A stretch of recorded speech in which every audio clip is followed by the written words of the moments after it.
Morning. Hey, we've got a lantern out here. I went and got a lantern so it wouldn't be so dark, but it's still a little bit dark.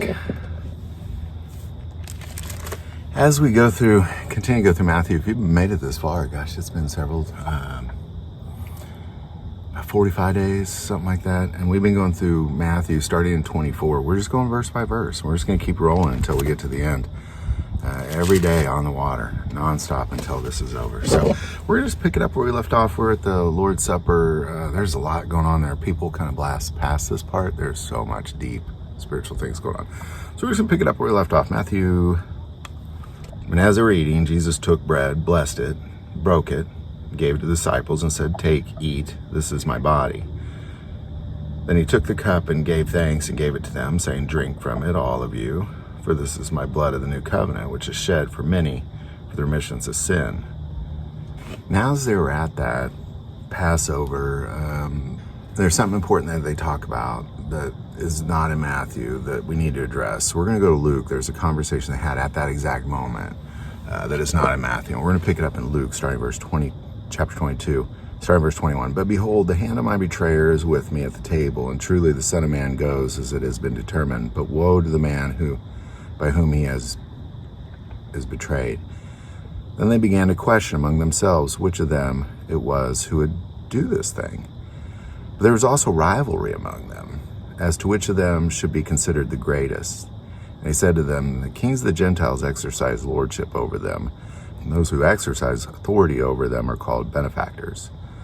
But not so among you. On the contrary, he who is greatest among you, let him be as the younger, and he who is governors as he who serves. For who is greater, he who sits at the table or he who serves? Is it not he who sits at the table? Yet I am among you as the one who serves. But you are those who have continued with me on my trials, and I bestow upon you a kingdom, just as my Father bestowed upon me." Now, kind of what I want to address here is that, they're sitting here literally arguing. So he's telling them, "I'm about to die. One of you is betraying me." And they're arguing over first they argue over who could do that. But then on the other hand, who's greatest among us? And they start arguing over who's better of Christian, who is a better religious person among them. And Jesus says, well, it's the one who serves. And I think that there's a problem with servancy and leadership roles. As a teacher, I had found that the best leaders, the best principals, vice principals were the ones that served. I have a classroom full of 25 kids. If for some reason I need help, they should come help me. If let's say I need to get some copies done, well, the vice principal should go get the copies for me. I have a classroom of children to run. Or if there's a violent attack, there's a lot of fights and stuff at the school I was at. Where are they always at whenever those fights break out?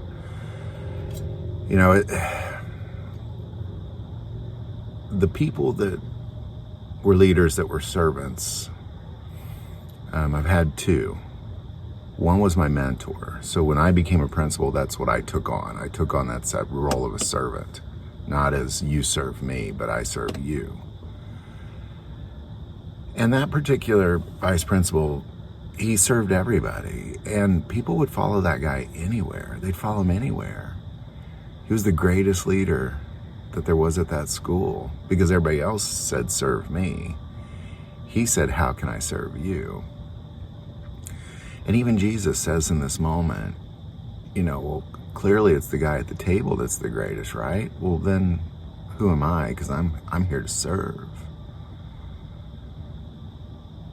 And I think it's critical that I think that's a major problem with the Christian church today is everybody wants to be served. Everybody wants to be at the head of the table. Everybody wants to, well, who's the greatest? Who's the best preacher? Who's the best singer? Who's the best? But in the end, they should just be serving. That's it. Just serve. Just serve. Serve the least of these. Serve the widows, the orphans, the aliens, the homeless, the prisoners, the sick. Serve those people. Even yesterday when we talked about the psalm that Jesus was singing about his death, that in the victory part of it was that the hungry and the thirsty aren't hungry or thirsty anymore. And I truly believe that if you looked at most religious people, there would be a desire to be at the top. There would be a desire to always be right, to have some sort of authority figure appearance, so people look at them like, well, whatever they say must be true. They're an authority figure. They desire prestige. And even those who are lower on the religious ladder, so to say, they desire to climb up. They want to be higher. They want to get to the next rung. They want to show people how much they know in the Word of God. They want to show people how much authority they have, how much people respect them. I've seen people come into churches as assistants and try to just try to dominate, to prove they're in charge. There's a new sheriff in town.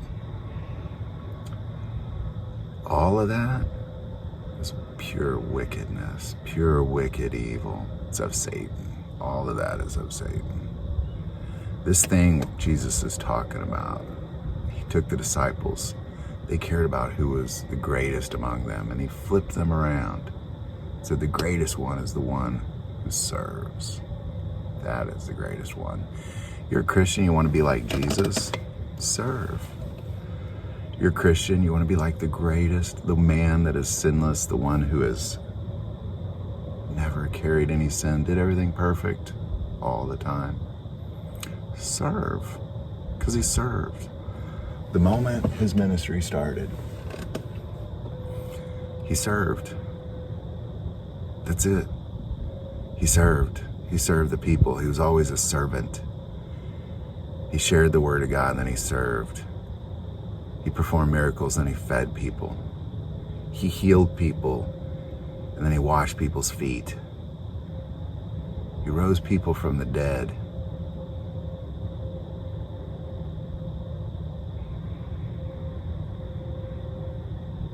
And then he washed feet. It's amazing. Most religious figures, they don't get it. They just want to be served. They want everybody to look at me up on the stage. I do the best Sunday show. Nobody does a Sunday show like me. Everybody wants to shake my hand at the end of the show. Everybody just wants to say, good job, Pastor. You did a good job. All those people below him, oh, Pastor, I can't wait to tell him all the things I know. So he thinks of me and thinks when I'm promoting people, I'm going to think of that guy. It's terrible. It's disgusting. Sorry, I'm slowly drifting into the shore. I just got to make sure I'm not sitting here. It's pretty dark. I'm not sitting here talking, all of a sudden I got clunk. People, we have to change our thinking. This is an example of what has to change. We have to change this level of thinking. I would be willing to bet if you kind of thought about the really religious people that you know, whether they be pastors, Bible teachers, friends at church, whatever the case may be, neighbors, I guarantee if you start talking to them about something religious, they're going to try to, let me tell you what I know. They're not going to listen to you. They just want to tell you what they know. Or you ever had like something amazing that God did, this amazing miracle that he did that just would blow your doors off, and you tell somebody about it and they're like, well, that's okay, but there's this other thing. Everybody's always got to one-up you. They got to one-up you. Who is the greatest among us, Jesus? Is it Peter? Is it John? Who's the great? We want to know, because there's a rivalry growing. While you're preparing to die, while you're preparing for this thing, there's a rivalry growing, because that's what we care about. We care about the things of this earth, not about the kingdom of heaven. We have to change our thinking, ladies and gentlemen.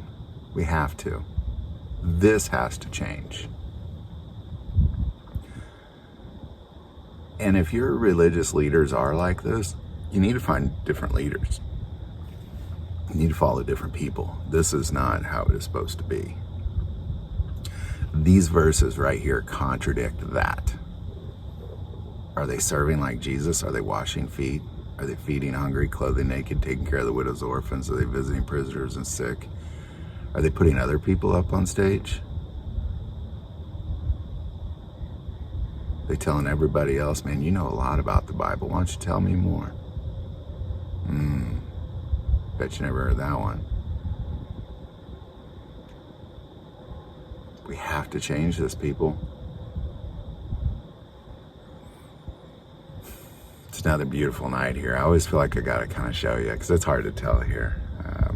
Let me get a little B-roll here.